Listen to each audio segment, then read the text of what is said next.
झारखंड में विधानसभा चुनाव का ऐलान हो गया है। सभी राजनीतिक दलों के द्वारा अपने अपने प्रत्याशियों की सूची जारी कर दी गई है। जहां बीजेपी ने 66 की सूची जारी की, आजसू ने 8 की, वहीं कांग्रेस पार्टी के द्वारा 21 प्रत्याशियों की सूची जारी की गई है। इस वक्त हमारे साथ खिजरी के विधायक हैं राजेश कच्छप जी, वर्तमान में विधायक है और फिर से पार्टी ने इन पर विश्वास जताया है और टिकट दिया है। फिर एक बार पार्टी ने आप पर विश्वास जताया, टिकट दिया। दावेदार तो कई थे, आखिर ऐसे क्या लगा पार्टी को कि फिर आप पे विश्वास जताया, आप ही को दिया? देखिए, सबसे पहले मैं आपके चैनल के माध्यम से समस्त चाहने वालों का, प्रार्थना में याद करने वालों का, दुआओं में याद करने वालों का आभार व्यक्त करता हूं और उनकी दुआ और आशीर्वाद के बदौलत मेरा जो कार्य रहा है उससे विश्वास करते हुए आला कमान आदरणीय राहुल जी, सोनिया जी, प्रियंका जी, मल्लिकार्जुन खड़गे जी, वेणुगोपाल जी, आदरणीय गुलाम अहमद मीर साहब, केशव महतो कमलेश जी, रामेश्वर उरांव जी, जो हमारे जो सीनियर लीडर हैं, प्रदेश और राष्ट्रीय नेता हैं, उन लोगों ने विश्वास जता करके फिर से खिजरी विधानसभा से कांग्रेस पार्टी और इंडिया अलायंस का प्रत्याशी बनाया। उसके लिए मैं उन तमाम आला कमान को मैं दिल की गहराइयों से खिजरी विधानसभा की ओर से मैं उनका आभार व्यक्त करता हूं और निश्चित तौर से विश्वास दिलाना चाहता हूं कि आने वाले दिनों में खिजरी विधानसभा का आशीर्वाद, खिजरी की जनताओं का आशीर्वाद इंडिया अलायंस के साथ है, कांग्रेस पार्टी के साथ है, राजेश कच्छप के साथ है। 23 तारीख को जब मतगणना होगी तो उसमें इंडिया अलायंस के फेवर में कि सरकार बने, राजेश कच्छप चुनाव जीत करके आएगा और सरकार में अपनी अहम भूमिका निभाने का काम करेगा। आज जिन नेताओं की आप बात कर रहे हैं, जिनका नाम ले रहे हैं, अगर कुछ दिन पहले की बात करें, कुछ साल पहले की, तो एक कैश कांड का जिक्र हुआ था जिसमें जिस प्रकार से आप पे एलिगेशन लगे, लेकिन बावजूद इसके तो क्या लगता है कि नेताओं ने आपको क्लीन चिट दे दिया और आप पर विश्वास जताया है कि आप उस चीजों में या उस षड्यंत्र में नहीं थे? देखिए, संवैधानिक और प्रजातांत्रिक व्यवस्था में राजा को निर्णय लेने का अधिकार नहीं होता है। 3 चरण में हमारी व्यवस्था चलती है, कार्यपालिका, व्यवस्थापिका और न्यायपालिका। तो जो न्यायपालिका होती है वो अंतिम होता है। अगर किसी भी आम इंसान से लेकर के किसी भी खास इंसान के ऊपर में भी कोई एलिगेशन लगता है तो उसको मुजरिम करार नहीं दिया जाता है, पहला। और उसका जो है कि न्यायालय उसको मॉनिटरिंग करता है। एलिगेशन किसी के ऊपर में भी लगाया जा सकता है, फंस कोई भी सकता है। अगर कोई आपका छोटा भाई, आपका बेटा, बेटी या आपका कोई सगा संबंधी जिसको आप प्यार करते हैं, वो अगर पान की दुकान में अगर वो खड़ा मिला गलती से आपको, या पान की दुकान से होते हुए गुजरते आपको देखे, तो आप उस पर शक नहीं कर सकते कि वो सिगरेट पी रहा हो या कोई नशा कर रहा हो। तो जो आला कमान होते हैं, चाहे विधायक हो, सांसद हो, तमाम पार्टी के कार्यकर्ता होते हैं, एक एक चीजों पे वो निगरानी रखती है। माननीय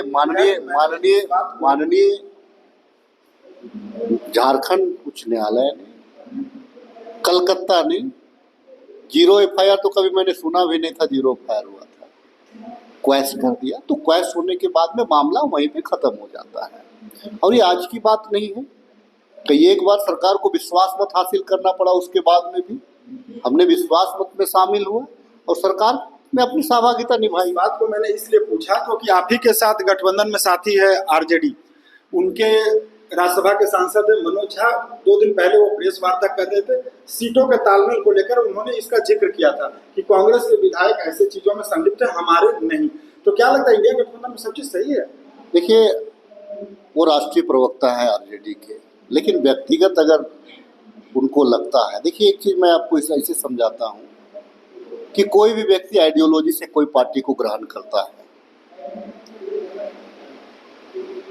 आपको गीता कोड़ा जी को भाजपा का आइडियोलॉजी पसंद आया, चली गई। सीता सोरेन जी को भाजपा का आइडियोलॉजी, चाहे लालच हो या जो, वो चली गई। चंपाई सोरेन जी को भाजपा का आइडियोलॉजी लुइस अच्छा मरांडी लगा, जेएमएम में शामिल हो गई है। भाजपा का आइडियोलॉजी अच्छा लगा, वो भाजपा में चले गए। लुइस मरांडी भाजपा को जेएमएम में आ गए। जेएमएम में आ गई। तो कोई भी व्यक्ति किसी भी राजनीतिक दल को अगर अपनाएगा तो आप उस पर आप कुछ नहीं बोल सकते। तो चूंकि ये एक नाराजगी जाहिर करने के लिए हो सकता है, बड़े लीडर हैं, एमपी हैं, तो उनके बारे में मैं कटाक्ष तो नहीं करूंगा, लेकिन इतना जरूर कहूंगा कि जेडीयू के साथ में तालमेल के बाद में भी आरजेडी उससे अलग होती है, सरकार भी बनाई है, अलग भी हुई है। तो ये जो प्रकरण जो होते हैं वो प्रकरण समय अनुसार देखने पे लगते हैं कि आपको ये चीज चल रहा है, लेकिन कुछ दिन के बाद ये कि परिस्थितियां चेंज नजर आती है। और मैं क्या हूं वो मैं जानता हूं, मेरे बारे में कोई दूसरा नहीं बता पाएगा। इसीलिए अच्छा, इंडिया गठबंधन में सीटों का तालमेल सही है क्या? मुख्यमंत्री जी एकाएक घोषणा करते हैं कि 70 पर जेएमएम कांग्रेस और 11 पर आरजेडी और लेफ्ट। आरजेडी में इसे लेकर के घमासान मचा हुआ है, अभी भी वो थम नहीं रहा। हालांकि ये सूचना है कि 7 सीटें दे दी गई। तो क्या लगता है, तालमेल सब सही बैठ रहा है? देखिए, माले आरजेडी जेएमएम कांग्रेस का गठबंधन था, इंडिया अलायंस में चल रहा है। सीटों का बंटवारा को लेकर के निश्चित तौर से सारे राजनीतिक दल अपनी अपनी दावा करते हैं, लेकिन हम लोगों को लग रहा था कि 2 माह हमारे पास में वक्त है, 5 जनवरी को हमारा कार्यकाल पूरा हो रहा है, तो हम उस दृष्टिकोण से भी अपनी तैयारी को रखना चाह रहे हैं। मतलब लग रहा है कि चुनाव जल्दी करवा दिया गया। 2 महीना निश्चित तौर से हम कुछ और योजनाओं को लाते, झारखंड के हित में, झारखंड की जनता के हित में कुछ मतलब काम करने से एक तरह से रोका गया। काम करने से 2 महीना हमको रोका गया। तो हम पूरी तरह से तैयार, हमको लग रहा था कार्यकाल के आधार से ही हमको हमारा जो टेन्योर है उसके आधार से हमको, क्योंकि महाराष्ट्र का तो खत्म हो रहा था, लेकिन झारखंड का जनवरी में अगले साल। बिल्कुल निश्चित तौर से। इसीलिए तो मैं कह रहा हूं कि अगर कहीं पे सरकार नहीं बनती है, अगर जनमत की सरकार अगर नहीं बनते, तो क्या वहां पे चुनाव नहीं कराया जाएगा अलग से चुनाव आयोग के द्वारा?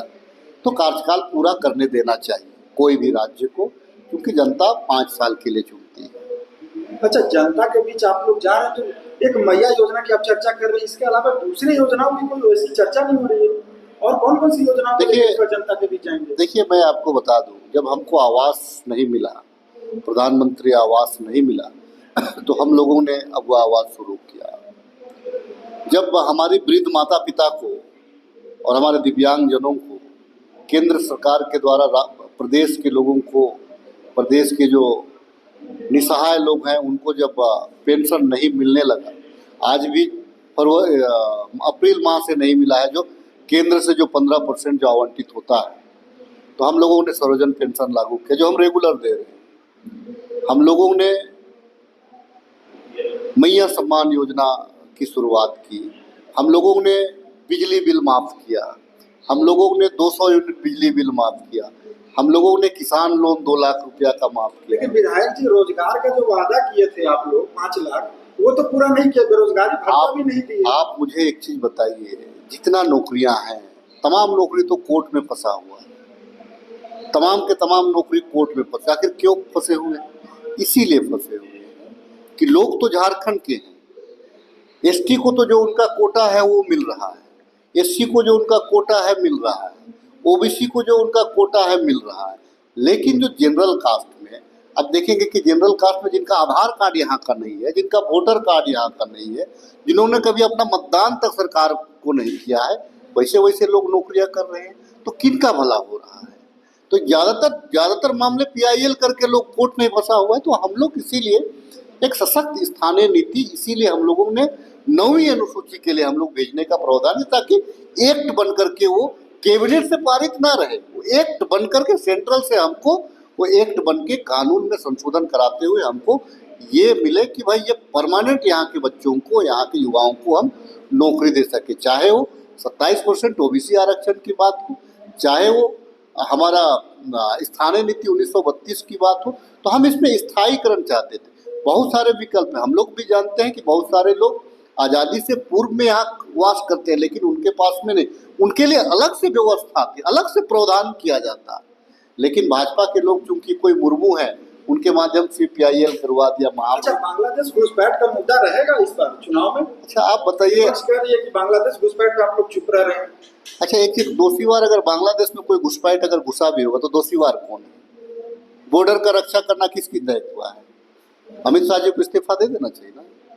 जल, वायु और थल तीनों के रक्षक बने बैठे हैं आपको अमित शाह जी, वही है हमारे हमारे गृह मंत्रालय, गृह मंत्री, पूरा फोर्स उनके पास में है। अब दिल्ली में परेशान कर सकते हैं, ED और CBI का इस्तेमाल कर सकते हैं, तो बॉर्डर में आप क्या कर रहे हैं? मतलब यहाँ पर विपक्ष के नेता जो आप लोग, चूंकि यहाँ गैर भाजपा शासित राज्य, तो ED CBI का केवल राजनीतिक प्रयोग हो रहा है। आपको क्या लगता पिछले दिनों मंत्री जी के यहाँ भी एक आध भाजपा के ऊपर में भी तो होना चाहिए ना। 18 साल के वर्षों में क्या सब दूध के धुले हुए हैं क्या? एक आध किसी के ऊपर में तो हम लोग ED CBI के डर से कुछ लोग बीजेपी में जा रहे हैं क्या, ऐसा लग रहा है आपको? इसीलिए ऐसे लगता है कि भाजपा में जाने के बाद केस खत्म हो जा रहा है। अगर केस ट्रायल में भी चलता तो समझ में आता है कि आपका केस ट्रायल में चल रहा है।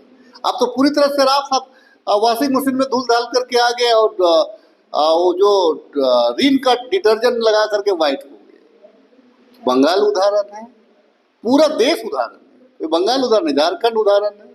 अब तमाम जगहों पे आप देख लेंगे। आज के तारीख में राजेश कच्छप किसान का बेटा है। अच्छा, राजेश कच्छप को कभी ऑफर आया या नहीं? देखिए ऑफर किसको बोलते हैं आप? मैंने कहा ना कि राजनीति होता है, सैद्धांतिक राजनीति होता है। आपका आइडियोलॉजी पे आप रहेंगे, आप करते हैं अपने लोगों के लिए करते हैं, तो आप किन के लिए पार्टी बदल करके आप किन के लिए राजनीति करिएगा? पार्टी आप अकेले महल में रहिएगा, बाकी सारे झोपड़ी में रहेंगे तो आपके रिश्तेदार, आपके घर परिवार के लोग अच्छा थोड़ी लगेगा। लेकिन आपने जो कहा कि किसके लिए राजनीति करिए, अभी 5 दिनों में सभी राजनीतिक दल का अपना सूची आया है, उसका भगदड़ मच गया है।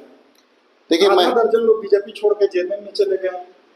देखिए जो फील्ड में रहता है, जिसको लगता है कि हम चुनाव जीत पाएंगे, राजनीति ऐसा माध्यम है, राजनीति ऐसा चीज है कि आप इससे से ज्यादा लोगों की सेवा करें, इसकी कोई सीमा नहीं है। आप जिस क्षेत्र में भी जाना चाहे आप लोगों को मदद कर सकते हैं, सेवा कर सकते हैं। उसके अलावा राजनीति में मान सम्मान भी है, राजनीति में प्रोटोकॉल भी है। प्रोटोकॉल इन द सेंस कि चीफ सेक्रेटरी और आपको DGP छोड़ करके बाकी सारे आपके प्रोटोकॉल में आते हैं, तो ये प्रोटोकॉल भी होता है। राजनीति में प्रोटोकॉल है, इसीलिए लोग राजनीति करना चाहते हैं। अच्छा, इस बार का चुनाव परिणाम क्या होगा? राजेश कच्छप क्या देखते हैं? राजेश कच्छप भी चुनाव जीत करके आ रहा है, सरकार इंडिया अलायंस भी चुनाव जीत करके आ रहे हैं, हेमंत सोरेन फिर से पूर्ण बहुमत में सरकार बना रहे हैं। वो तो आप घोषणा कर दिए, कितने सीटों पर लड़ रहे हैं? कांग्रेस कितने सीटों पर? देखिए हम 31 सीटों पर लड़ेंगे चुनाव। 70 जो कहा गया उसमें 31 अलायंस है, इंडिया अलायंस। हाँ, अलायंस जो 70 गठबंधन धर्म का पालन करना ही पड़ेगा आपको। 31 गठबंधन धर्म का पालन करना ही पड़ेगा निश्चित तौर से। तो क्या जेएमएम इस बार बैकफुट पे जाएगी क्या? 39 को लड़ेगी क्या? ना 41 पे लड़ेगी, 41 पे लड़ेगी। वो 41 आप 31 सीट तो 70 ही बोला गया जेएमएम कांग्रेस का। आपको आज से आने वाले दिनों में, कल तक, अभी रात में मतलब राष्ट्रीय अध्यक्ष जी कुछ संदेश देंगे देश की जनता को, राज्य की जनता को, क्योंकि ऑथराइज राष्ट्रीय अध्यक्ष होते हैं, हमारे आला कमान होते हैं। हम लोगों का बोलना जल्दबाजी होता है। अच्छा, हरियाणा और जैसा जम्मू कश्मीर का परिणाम, उसका कहा जा रहा है कि कांग्रेस बैकफुट पे चली। आप लोग का तो खराब परफॉर्मेंस था, उसका असर झारखंड में हो रहा है। आप लोग को जेएमएम दबा रही है क्या? हम लोग नहीं, हम पिछला दफा भी उतने सीट पे लड़े थे, इस बार भी उतने सीट पे हम लड़ रहे हैं। क्या सीट का अंतर हुआ है अब देख लें। कहाँ पे हमारा बहुत मधुर संबंध है, अलायंस हमारा मजबूत है। हेमंता बिस्वा शर्मा जी को जानते हैं? कहाँ पे हमारा बहुत मधुर संबंध है, अलायंस हमारा मजबूत है। हेमंता बिस्वा शर्मा जी को जानते हैं? सुने हैं नाम सुने हैं। उन्होंने कहा कि राजनीति कर रहा हूं तो एक विधायक देश के हर विधायक को जानने का प्रयास करता है, जो चर्चित चेहरा हो या CM हो, कैबिनेट मिनिस्टर हो या उस राज्य का मिनिस्टर हो, तकरीबन लोगों को जानता हूँ। उन्होंने कहा कि तेजस्वी यादव को अपमानित कर रहा है जेएमएम और कांग्रेस। 4 दिनों से रांची में पड़े हैं, न उनको सीट दे रहा है, केवल बार बार CM हाउस बुलाते हैं, बेइज्जत कर देते हैं। अब दूसरे के घर में मुझे लगता है कि चूंकि वो कांग्रेस के ही उपज है, कांग्रेस ही उनका अपना घर है, भाजपा तो वो रिश्तेदारी करने के लिए गए हैं, तो जाहिर सी बात है कि अपने घर में क्या हो रहा है थोड़ा सा जिज्ञासा बढ़ती है, इसीलिए मुझे लगता है कांग्रेस कि को मान सम्मान मिल रहा है इंडिया गठबंधन में झारखंड में, निश्चित तौर से हम लोग पूरी सीटों पर लड़ रहे हैं, हम चुनाव 31 सीटों पर जा रहे हैं। बिल्कुल निश्चित तौर से लड़ रहे हैं और चुनाव जीतेंगे 31 सीट, चुनाव भी जीत जाइएगा, निश्चित मानिए। मतलब 23 नवंबर का परिणाम आज आप घोषित कर दे रहे हैं। अपने क्षेत्र में इस बार क्या समझ, क्या चीजों को लेकर जो 5 साल में आप नहीं कर पाए, ऐसा क्या हुआ जो छूट गया? देखिए, मैं 2 चीज 5 साल का टर्म देता है जनता, भले भाजपा ने हम लोगों को 2 महीना कम दिया 5 साल में, लेकिन मैं आपको बता दूं उसमें से 2019 से लेकर के 21 तक कोरोना काल लॉकडाउन रहा, राजेश कच्छप कभी भी एक दिन नहीं सोया, लगातार जनता की सेवा करता रहा, चावल दाल भूखमरी, प्रवासी मजदूर, क्वारंटाइन, रेमडेसिविर, ये सब कराता रहा लोगों के लिए, ताकि यहाँ पे ज़्यादा कोई हताहत ना हो। लॉकडाउन के बाद 5 साल बनाम 2.5 साल, 19 नहीं होगा राजेश कच्छप, 25 होगा, क्योंकि मैं ये बोलने वाली बात नहीं, ये आप आज मोबाइल रखते हैं, एंड्रॉयड मोबाइल रखते हैं, ये देखने वाली बात है। विपक्ष को देखना चाहिए कि विधायक जी ने अपने क्षेत्र में किन किन योजनाओं को लाने का काम किया, वो भी मात्र 2.5 साल में। लेकिन आपकी सरकार पे तो भ्रष्टाचार के भी आरोप हैं, पूरी सरकार भ्रष्टाचार में लिप्त है। कौन बोलता आपके है? मुख्यमंत्री जी ही जेल चले गए, कौन बोलता है? भाजपा बोलती है ना, वो तो भाजपा बोलती है ना। एलिगेशन प्रूफ कर पाया मुख्यमंत्री पे? पाक साहब पे एलिगेशन प्रूफ कर पाया? 18 साल का हिसाब क्यों नहीं देता है भाजपा? 18 साल का हिसाब क्यों नहीं देता है? अर्जुन मुंडा क्या कर रहे थे? हिसाब लेगी या बीजेपी से? बीजेपी से लेगी। रघुवर दास का वो भयंकर रूप को लोगों ने देखा है, हाथी उड़ाते हुए देखा है लोगों ने। हाथी कभी उड़ता नहीं, लेकिन हाथी, रघुवर दास जी बोल दे कि हाथी उड़ रहा है, वो देखो रघुवर दास जी हाथी उड़ा रहे थे। और मैं आपको बता दूं, जिस प्रकार से पत्थरगढ़ी पे जिस प्रकार से प्रहार किया गया, जिस प्रकार से यहाँ के आदिवासी सरना कोड का डिमांड की, नहीं देने पे जीत पे अड़ी हुई है, जिस प्रकार से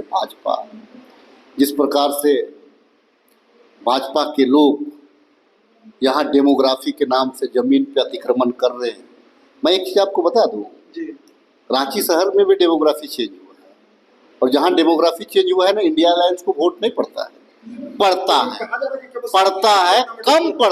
कम पड़ता है। प्रमाण दिखाना पड़ेगा ना आपको, सारे एजेंसी तो आपके पास में, राजनीति क्यों कर रहे हैं? देखिए भौंकने वाला सिर्फ भौंकता है, काटने वाला काटता है। अगर वास्तव में झारखंड के आदिवासियों की चिंता है, झारखंड के लोगों की चिंता है, प्रमाण दीजिए आप ना। प्रमाण क्यों नहीं दे रहे हैं?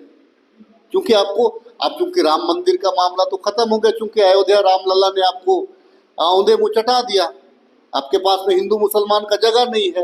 आपने यहाँ डिलिस्टिंग की बात की, डिलिस्टिंग में सरना ईसाई की बात की, डिलिस्टिंग का कोई मसला नहीं है। अब आपके पास में क्या है? आप डेमोग्राफी की बात करें तो डेमोग्राफी कल संथाल परगना की डेमोग्राफी क्या, टाटा की भी डेमोग्राफी देखिए, धनबाद की भी डेमोग्राफी देखिए, रांची की भी डेमोग्राफी देखिए। मतलब किसकी बहुलता हुई यहाँ पे, चेंज किसमें हुआ? आपको लगता है कि यहाँ का एक गांव आप खोज लीजिए, जो यहाँ पे तो सीएनटी की जमीन है, टोटल जमीन सीएनटी की परसेंटेज जमीन है, बहुत ज़्यादा होगा तो यहाँ जनरल जमीन कितना मिलेगा आपको? यहाँ पे एक गांव आप खोज के देखिए, जो पुराने गांव है, चडरी देख लीजिए, पुरानी रांची देख लीजिए, डिवडी देख लीजिए, अरगोड़ा देख लीजिए। आपने क्या है, आप सिंधवार टोली देख लीजिए, मोराबादी देख लीजिए, करम टोली देख लीजिए, नगड़ा टोली देख लीजिए।